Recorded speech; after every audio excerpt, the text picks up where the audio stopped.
Hello friends, I am so glad to have you back for another video in this series.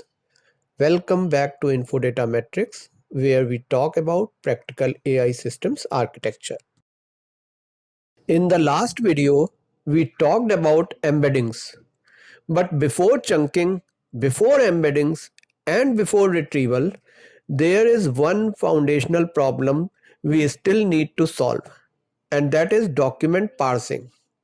Because real documents are not just plain text, they contain structure, layout, and visual meaning. And if parsing is wrong, everything that comes after it starts from broken input. A lot of people think parsing means one simple thing: extract text and move on.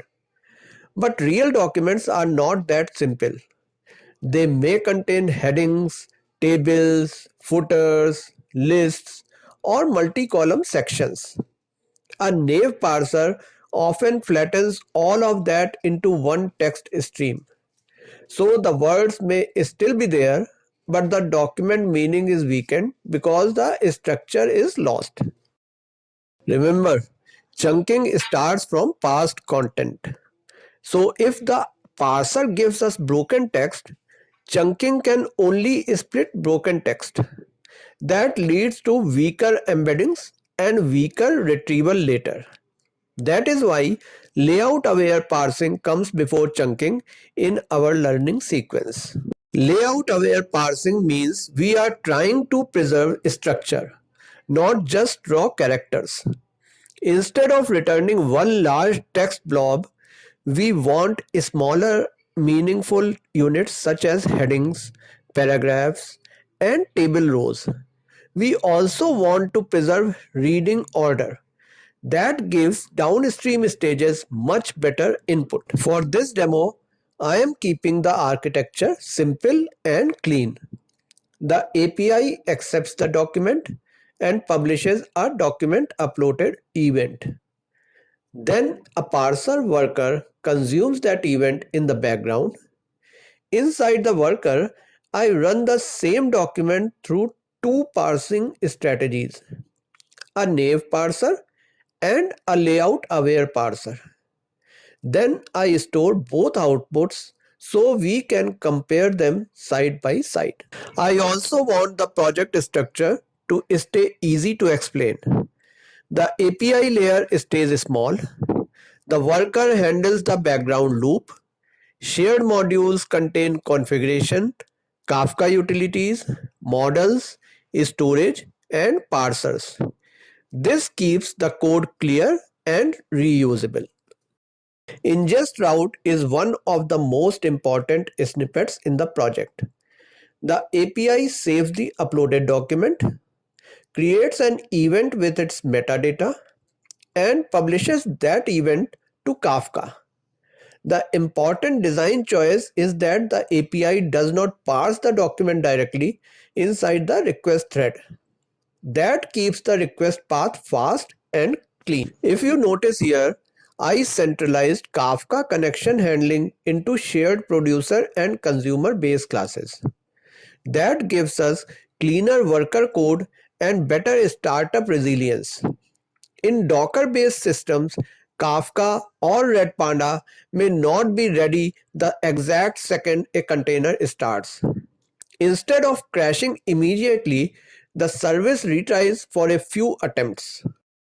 I also added lightweight models for parsed output. I do not want to over-engineer the demo, but a small parsed block model helps make the output explicit. It shows that the parser is now producing structured blocks with a clear contract. The naive parser is intentionally simple. It reads the file and returns one raw text blob. That gives us a baseline, but it does not preserve headings, paragraphs, or table rows. So while it is easy to implement, it is weak for structured documents. Let's look at the layout-aware parser. The layout-aware parser still stays simple, but it changes the thinking completely.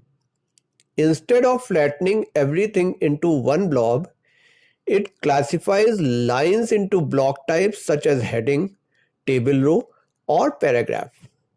Then it stores each block with order, type, and text. That is the key shift, and we are preserving structure. Let's look at the parser worker now. This is the main worker flow. The worker listens for uploaded document events, loads the file path, and sends the same document through two parsing strategies, naive parsing and layout aware parsing. Then it stores both results together.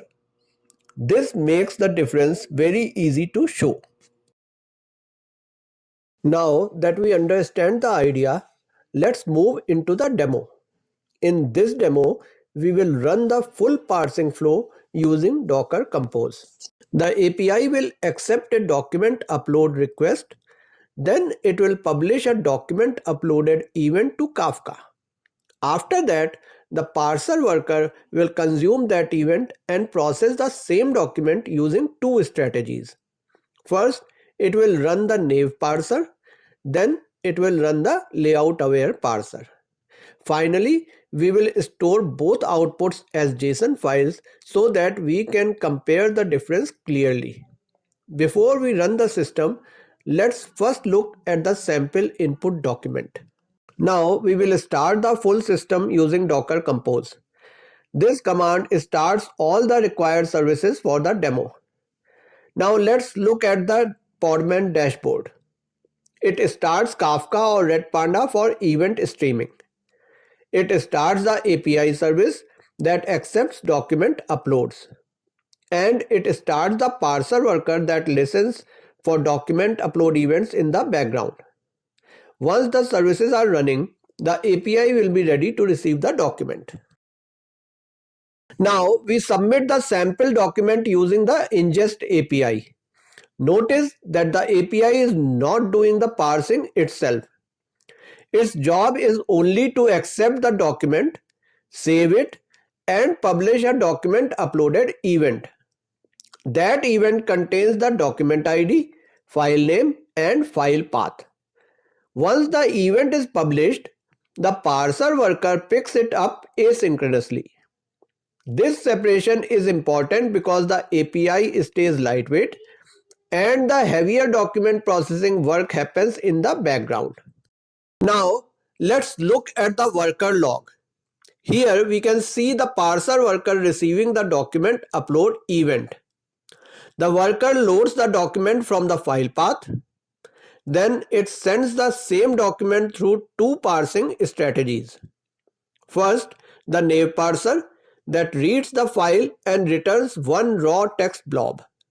Then the layout aware parser reads the same content but tries to classify each line as a heading, paragraph, or table row.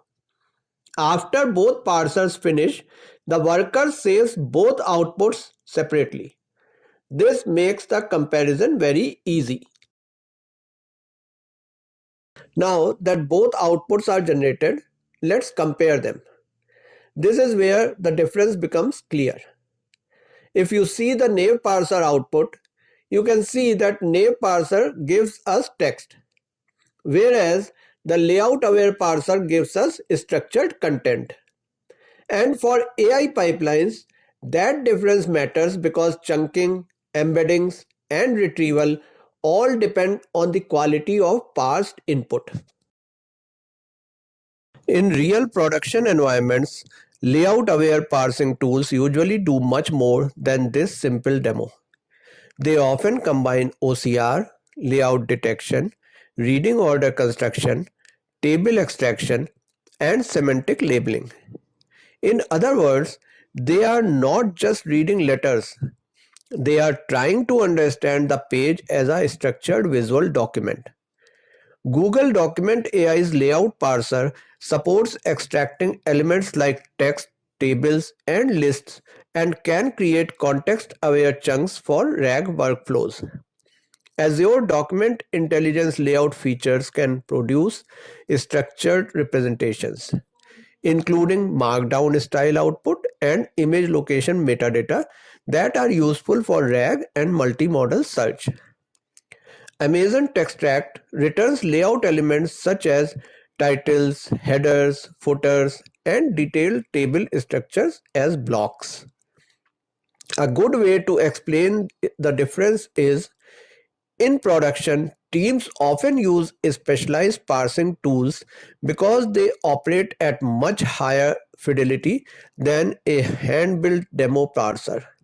In this video, I am simplifying the idea so we can understand the architecture clearly. So, let's close with the big idea. Real documents are not just text, they have structures. And if we ignore that structure, the RAG pipeline starts with damaged input. But if we preserve headings, paragraphs, tables, and order early, then the rest of the pipeline becomes much stronger.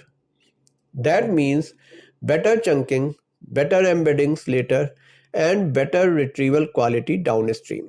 In the next video, we will talk about chunking strategies in more detail. If you found this video useful, please like, share, and subscribe to Infodatamatrix for more practical content on AI systems architecture. And do let me know in the comments what production challenges have you faced in AI systems and what topic would you like me to break down next. Thanks for watching, and I will see you in the next video.